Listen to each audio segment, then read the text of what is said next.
Esther chapter 1. Now, in the days of Ahasuerus, the Ahasuerus who reigned from India to Ethiopia over 127 provinces, in those days when King Ahasuerus sat on his royal throne in Susa, the capital, in the 3rd year of his reign, he gave a feast for all his officials and servants. The army of Persia and Media, and the nobles and governors of the provinces were before him, while he showed the riches of his royal glory, and the splendor and pomp of his greatness for many days, 180 days. And when these days were completed, the king gave for all the people present in Susa, the citadel, both great and small, a feast lasting for 7 days in the court of the garden of the king's palace. There were white cotton curtains and violet hangings fastened with cords of fine linen and purple to silver rods and marble pillars, and also couches of gold and silver on a mosaic pavement of porphyry, marble, mother of pearl, and precious stones. Drinks were served in golden vessels, vessels of different kinds, and the royal wine was lavished according to the bounty of the king. And drinking was according to this edict. There is no compulsion, for the king had given orders to all the staff of his palace to do as each man desired. Queen Vashti also gave a feast for the women in the palace that belonged to King Ahasuerus. On the 7th day, when the heart of the king was merry with wine, he commanded Mehuman, Biztha, Harbona, Bigtha, and Abagtha, Zithar, and Carcass, the 7 eunuchs who served in the presence of King Ahasuerus, to bring Queen Vashti before the king with her royal crown, in order to show the people and the princes her beauty, for she was lovely to look at. But Queen Vashti refused to come at the king's command delivered by the eunuchs. At this the king became enraged, and his anger burned within him. Then the king said to the wise men who knew the times, for this was the king's procedure toward all who were versed in law and judgment, the men next to him being Arsena, Sethar, Admatha, Tarses, Meres, Marsena, and Memucan, 7 princes of Persia and Media, who saw the king's face and sat first in the kingdom. According to the law, what is to be done to Queen Vashti, because she has not performed the command of King Ahasuerus delivered by the eunuchs. Then Memucan said in the presence of the king and the officials, not only against the king has Queen Vashti done wrong, but also against all the officials and all the people who are in all the provinces of King Ahasuerus, for the queen's behavior will be made known to all women, causing them to look at their husbands with contempt, since they will say, King Ahasuerus commanded Queen Vashti to be brought before him, and she did not come. This very day the noble women of Persia and Media, who have heard of the queen's behavior, will say the same to all the king's officials, and there will be contempt and wrath in plenty. If it please the king, Let a royal order go out from him, and let it be written among the laws of the Persians and the Medes, so that it may be not repealed, that Vashti is never again to come before King Ahasuerus, and let the king give her royal position to another who is better than she. So when the decree made by the king is proclaimed throughout all his kingdom, for it is vast, all women will give honor to their husbands, high and low alike. This advice pleased the king and the princess, and the king did as Memucan proposed. He sent letters to all the royal provinces, to every province in its own script, and to every people in its own language, that every man be master in his own household, and speak according to the language of his people. Esther chapter 2.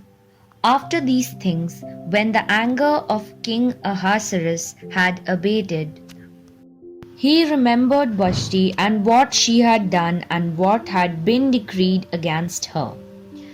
Then the king's young men who attended him said, Let beautiful young virgins be brought out for the king, and let the king appoint officers in all the provinces of his kingdom to gather all the beautiful young virgins to the harem in Susa, the capital, under custody of Haggai, the king's eunuch, who is in charge of the women. Let their cosmetics be given them, and let the young woman who pleases the king be queen instead of Vashti. This pleased the king, and he did so. Now there was a Jew in Susa, the citadel, whose name was Mordecai, the son of Jair, son of Shimei, son of Kish, a Benjaminite, who had been carried away from Jerusalem among the captives, carried away with Jeconiah, king of Judah, whom Nebuchadnezzar, king of Babylon, had carried away. He was bringing up Hadassah, that is, Esther, the daughter of his uncle, for she had neither father nor mother. The young woman had a beautiful figure and was lovely to look at, and when her father and mother died, Mordecai took her as his own daughter. So when the king's order and his edict were proclaimed, and when many young women were gathered in Susa, the citadel, in custody of Haggai, Esther also was taken into the king's palace and put in custody of Haggai, who had charge of the women. And the young woman pleased him and won his favor, and he quickly provided her with the cosmetics and her portion of food, and with 7 chosen young women from the king's palace, and advanced her and her young women to the best place in the harem. Esther had not made known her people or kindred, for Mordecai had commanded her not to make it known, and every day Mordecai walked in front of the court of the harem to learn how Esther was and what was happening to her. Now when the turn came for each young woman to go in to King Ahasuerus, after being 12 months under the regulations for the women, since this was the regular period of their beautifying, 6 months with oil of myrrh, and 6 months with spices and ointments for women, when the young woman went in to the king, in this way she was given whatever she desired to take with her from the harem to the king's palace. In the evening she would go in, and in the morning she would return to the second harem in custody of Shashgaz, the king's eunuch, who was in charge of the concubines. She would not go into the king again unless the king delighted in her, and she was summoned by name. When the turn came for Esther, the daughter of Abihail, the uncle of Mordecai, who had taken her as his own daughter, to go in to the king. She asked for nothing except what Hegai, the king's eunuch, who had charge of the women, advised. Now Esther was winning favor in the eyes of all who saw her, and when Esther was taken to King Ahasuerus into his royal palace in the 10th month, which is the month of Tebeth, in the 7th year of his reign, the king loved Esther more than all the women, and she won grace and favor in his sight more than all the virgins, so that he set the royal crown on her head and made her queen instead of Vashti. Then the king gave a great feast for all his officials and servants. It was Esther's feast. He also granted a remission of taxes to the provinces and gave gifts with royal generosity. Now when the virgins were gathered together the second time, Mordecai was sitting at the king's gate. Esther had not made known her kindred or her people, as Mordecai had commanded her. For Esther obeyed Mordecai just as when she was brought up by him. In those days, as Mordecai was sitting at the king's gate, Bigthan and Teresh, two of the king's eunuchs, who gathered and guarded the threshold, became angry and sought to lay hands on King Ahasuerus. And this came to the knowledge of Mordecai, and he told it to Queen Esther, and Esther told the king in the name of Mordecai. When the affair was investigated and found to be so, the men were both hanged on the gallows, and it was recorded in the book of the Chronicles in the presence of the king.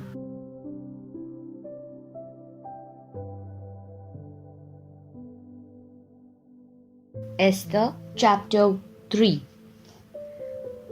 After these things, King Ahasuerus promoted Haman the Agagite, the son of Hammedatha, and advanced him and set his throne above all the officials who were with him. And all the king's servants who were at the king's gates bowed down and paid homage to Haman, for the king had so commanded concerning him. But Mordecai did not bow down or pay homage. Then the king's servants who were at the king's gate said to Mordecai, "Why do you transgress the king's command?" And when they spoke to him day after day, and he would not listen to them, they told Haman in order to see whether Mordecai's words would stand. For he had told them that he was a Jew. And when Haman saw that Mordecai did not bow down or pay homage to him, Haman was filled with fury. But he disdained to lay hands on Mordecai alone. So as they had made known to him the people of Mordecai, Haman sought to destroy all the Jews, the people of Mordecai, throughout the whole kingdom of Ahasuerus.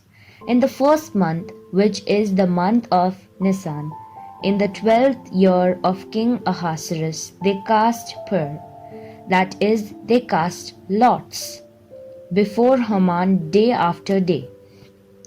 And they cast it month after month till the 12th month, which is the month of Adar.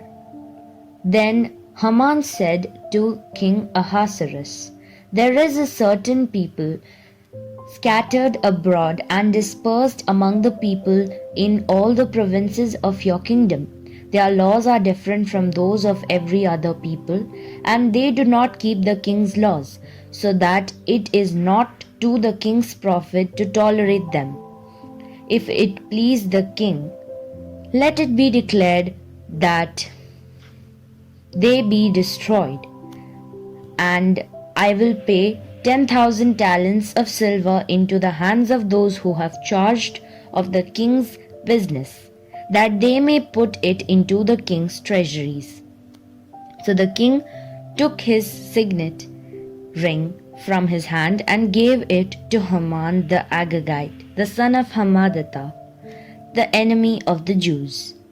And the king said to Haman, "The money is given to you, the people also. to do with them as it seems good to you."